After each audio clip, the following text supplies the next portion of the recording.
ذریعے سے صحابہ، تابعین، تابع تابعین، ائمہ کرام، علماء کرام، ان کے سارے اقوال کے ذریعے سے 10 پارٹ میں آیت الکرسی کی تفسیر ہوئی ہے، 10 پارٹ میں، وہ بھی 1-1 گھنٹے والی، یا کبھی کبھی 1.25 گھنٹہ بھی لگا آیت کے ایک ٹکڑے کے لیے۔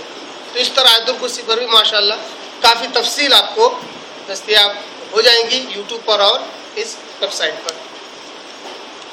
بس اللہ سے دعا کرتا ہوں کہ اللہ تعالیٰ ہماری ان کاوشوں کو قبول کرے، اور اس کے عوض اس سے امید کرتے ہیں کہ اللہ تعالیٰ ہمارے صغیرہ کبیرہ گناہوں کو بخش دے اور ہمیں اسی کو بہانہ بنا کر جنت الفردوس میں داخل کرے، آمین یا رب العالمین۔ آئیے بڑھتے ہیں 10 کی طرف۔ آیت نمبر 11 کی میں نے تلاوت کی ہے، مگر چونکہ آیت نمبر 11 10 سے تعلق رکھتی ہے، اس لیے 10 اور 11 دونوں کو ملا کر آج انشاءاللہ درس آپ کے رکھتا ہوں۔ آیت نمبر 10 میں اللہ کہتا ہے ان الذین کفروا لن تغنی عنہم اموالہم ولا اولادہم من اللہ شیئا۔ اللہ تبارک تعالیٰ خبر دے رہا ہے اپنے نبی کو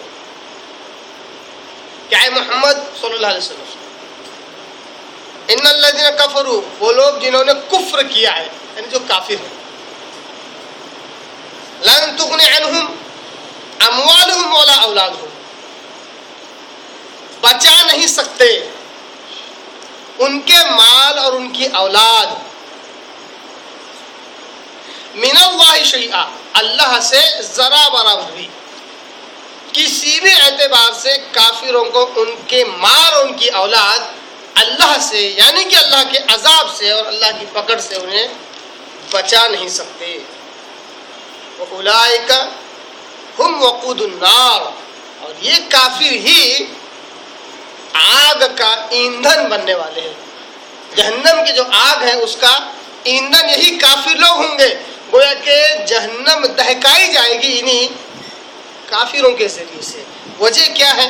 وجہ یہ ہے کہ انہوں نے اللہ کی ذات کا ہی انکار کر دیا، اللہ کا ہی انکار کر دیا، اپنے رب کا، اپنے خالق کا انکار کر دیا، اور اتنا ہی نہیں، خالق کے مقابلے میں بتوں کو، مورتیوں کو اپنا معبود سمجھ لیا اور ان کے آگے سجدہ ریز ہو گئے۔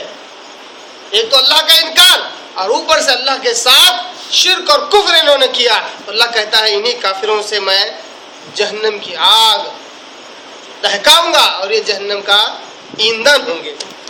آیت نمبر 11 میں اللہ کہتا ہے کدأب آل فرعون والذین من قبلہم کذبوا بآیاتنا، اسی طرح فرعون اور اس کے ساتھ والے، فرعون آل فرعون، فرعون کی اولاد کہا اللہ نے۔ غور کرنے کی بات ہے، اس سے پہلے بھی لفظ آل پر میں نے کافی تفصیلی بات کہی ہے۔ آل سے مراد اولاد کو کہتے ہیں، ہے نا؟ اور اللہ تبارک و تعالیٰ آل کا لفظ قرآن مجید میں اس لیے استعمال کرتا ہے ماننے والے، یہ بتلانے کے لیے، پیروکار، فرعون اور اس کے ماننے والے، جو ماننے والوں کو کیا قرار دیا؟ اولاد، اولاد۔ کدأب آل فرعون والذین من قبلہم، اور ان سے پہلے بھی جو لوگ ہو گزرے ہیں، کذبوا بآیاتنا، ہماری آیتوں کا انہوں نے انکار کیا، فأخذهم اللہ بذنوبہم، اللہ تبارک و تعالیٰ نے ان کے گناہوں کے عوض انہیں پکڑ لیا۔ فأخذهم اللہ، اخذ یعنی پکڑنا، یأخذ یعنی پکڑنا، اسی سے اردو میں لفظ بنا ہے ماخوذ، یہ عبارت فلاں جگہ سے ماخوذ ہے کہتے ہیں، یعنی پکڑنا۔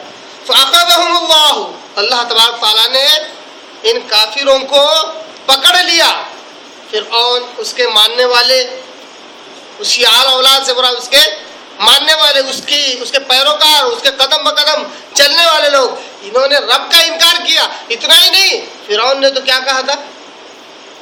فرعون نے تو کہا تھا انا ربکم الاعلی، کیا کہا تھا؟ میں ہی تمہارا سب سے بڑا رب ہوں۔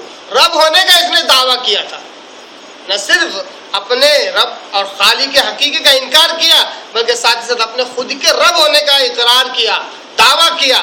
تو یہ کافر اور اس سے پہلے کے جتنے بھی لوگوں نے کفر کیا اللہ کی آیتوں کا، اللہ کی علامتوں کا، اللہ کی نشانیوں کا جو اس پوری کائنات میں پھیلے ہوئے ہیں، ان کا انکار کیا تو کفر کے دائرے میں داخل ہو گئے. تو اللہ تبارک تعالیٰ کہتا ہے فَأَخَذَهُمُ اللَّهُ بِذُنُوبِهِمْ، اللہ تبارک تعالیٰ ان کے گناہوں کی وجہ سے اللہ انہیں پکڑ لیتا ہے. ان کا گناہ کیا تھا؟ ان کا گناہ یہی تھا کہ اللہ تبارک و تعالیٰ کی آیتیں، نشانیاں، سمبولز بہت ساری پوری کائنات میں پھیلی ہوئی ہیں، ان کو دیکھتے ہوئے بھی رب تک رسائی نہیں حاصل کی، رب کی معرفت حاصل نہیں کی. جیسے مثال کے طور پر سورج کو لیجئے، جب سے دنیا بنی ہے ہر روز صبح سویرے طلوع ہوتا ہے، مغرب کے وقت غروب ہوتا ہے. یہ سسٹم جب سے دنیا بنی تب سے چل رہی ہے. اب کوئی عقل مند شخص اگر اس پر غور کرے تو وہ یہ نتیجہ کیسے نکال سکتا ہے کہ یہ سورج اپنی مرضی سے نکل رہا ہے، اپنی مرضی سے غروب ہو رہا ہے؟ اگر یہ حال ہوتا تو اس کو معلوم ہے کہ دنیا کی جتنی مخلوقات ہیں جو اپنی مرضی کے مالک ہیں، کبھی کوئی کام ڈھنگ سے اور سسٹم سے نہیں کرتی. جب دل میں جو کام آتا ہے وہ کام کر لیتی ہے، کبھی آلسی پن آ جاتے تو سو جاتی ہے. یہ مخلوق ہے، یہ سورج بھی مخلوق ہے. اگر یہ اپنی مرضی سے چلتا ہوتا تو کبھی ایسا ہو جاتا کہ مغرب میں غروب ہوتا اور 2 دن کے بعد پھر طلوع ہوتا، ہو سکتا تھا ایسا.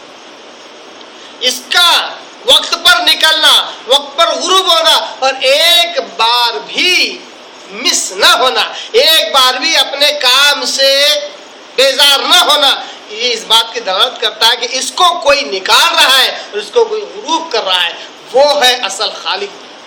اسی طرح پوری دنیا میں بارش برس رہی ہے، پوری دنیا میں بارش